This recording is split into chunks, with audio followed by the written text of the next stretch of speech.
میں اس انسان کو جانتا ہوں جس انسان کی آنکھوں کی لائٹ اچانک چلی گئی.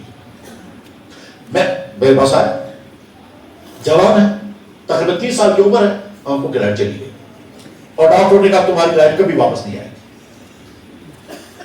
وہ شخص میرے پاس آیا اور میں جانتا ہوں اس جگہ کو بھی جانتا ہوں، اس قصبے کو بھی جانتا ہوں جہاں وہ رہتا ہے کہ زبان اچانک بیٹھ گئی، اب وہ بات نہیں کر سکتا. ہم اس جگہ نکاح پڑھنے کے لیے گئے، نکاح پڑھنے کے لیے نکاح پڑھ کے جب فارغ ہو گئے تو جب نکلے مسجد میں تو ایک آدمی سامنے آیا اور سامنے آ کر کے اس نے منہ بند کر کے رونے لگا. میں ان سے پوچھ رہا بھائی کیا کہنا چاہتے ہو؟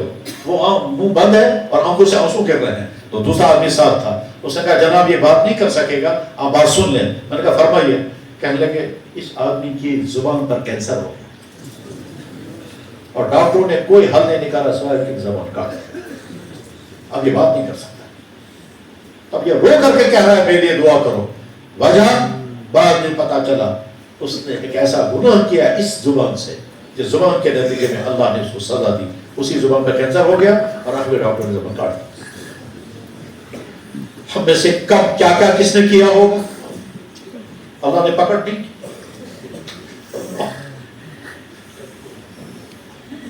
رسوا بھی نہیں کیا، پکڑ بھی نہیں کی. آنکھ، زبان، کان، یہ جوانی کہاں کہاں کس کس کام میں کیا کیا غلطیاں کب کب کی ہوگی.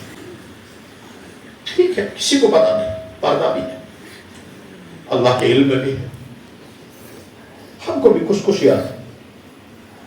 اب جب اللہ نے سزا بھی دی اور پکڑ بھی نہیں کی، اللہ کی کتنی بڑی مہربانی ہم پر ہے. یہ مہربانی کا احساس جو ہی پیدا ہو گیا تو اللہ کی محبت آ گئی.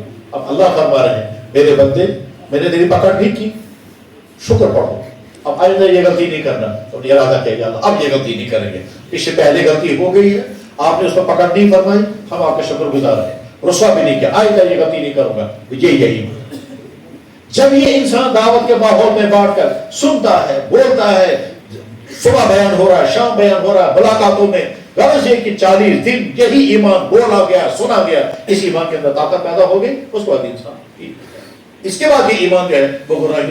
میرے بھائیوں جو ایمان انسان کو نماز نہ پڑھوا سکے، جو ایمان جوان کو گناہ سے نہ روک پائے، جو ایمان انسان کو دفتر میں رشوت سے نہ روکے، جو ایمان انسان کو کسی نامحرم کا پیچھا کرنے سے نہ روکے، جو ایمان انسان کو دفتر میں کسی انسان پر ظلم کرنے سے نہ روکے، وہ ایمان اتنا کمزور ہے کہ یہ ایمان جہنم میں گرنے سے نہیں بچا سکے گا. اس ایمان کو اتنا طاقتور بنانا ہے کہ اس دنیا میں وہ برائیوں سے روک لے، آخرت میں قیامت کے اللہ کے غضب سے بچا سکے گا اور وہ ایمان پختہ ہوگا اسی دعوت کے ماحول میں. لہذا ارادہ کرو انشاءاللہ اور تک اپنے آپ کو دعوت کے ساتھ جوڑ کر کے رکھیں گے. جو جڑے ہوئے ہیں وہ مزید اصول اور پابندی کے ساتھ اس کام کے ساتھ جڑے رہیں. اللہ نے ایک ایسی گاڑی میں ہم کو سوار کیا ہے جس کا ڈرائیور بھی صحیح ہے اور ایک نہیں ہے، اللہ کے مکرم بندے جس کا ڈرائیور گاڑی چلا رہے ہیں. ہم اس گاڑی میں سوار نہیں ہیں جس گاڑی کا ڈرائیور بھی صحیح نہیں ہے.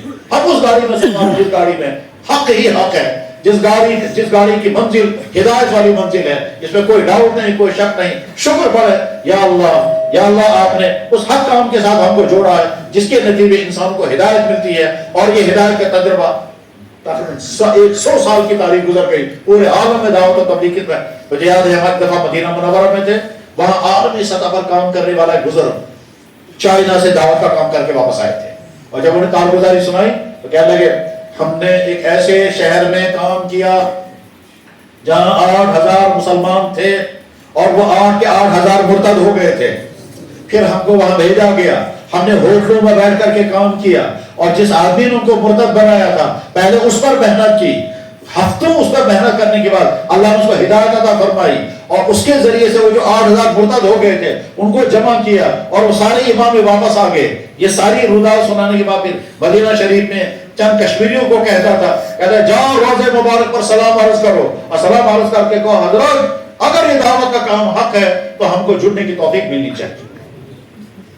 بلا شبہ اس میں کوئی شک نہیں، دعوت و تبلیغ کی محنت حق اور 100% حق نہیں، 1000% حق، اس میں کوئی شک ہی نہیں ہے. اس کے نتیجے میں اللہ تعالیٰ شام ہدایت عطا فرماتے ہیں. تو میرے بھائیوں دعوت کے کام کے ساتھ موت تک جڑے رہیں. جنہوں نے ابھی وقت نہیں لگایا وہ ارادہ کر کے اٹھیں. کہ ہم وقت لگائیں گے، چاہے ابھی سے نام لکھیں اور چاہے ارادہ کر کے واپس جائیں. اگر ابھی نام نہیں لکھ سکیں گے، مسئلہ یہ نہیں اس وقت آپ نام لکھوائیں گے نہیں، مسئلہ یہ ارادہ کر کے جاؤ کہ ہمیں اس دعوت کے کام کے ساتھ جڑنا ہے.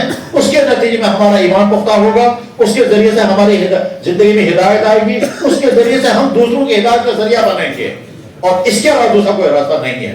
تو ارادہ کریں انشاءاللہ. جو جڑے ہوئے ہیں وہ مزید پابندی کے ساتھ، اصولوں کے ساتھ، کام کے ساتھ جڑے رہیں گے، اور جو بھی وقت نہیں لگا وہ ارادہ کریں گے، اور اسی میں ہماری کامیابی ہے.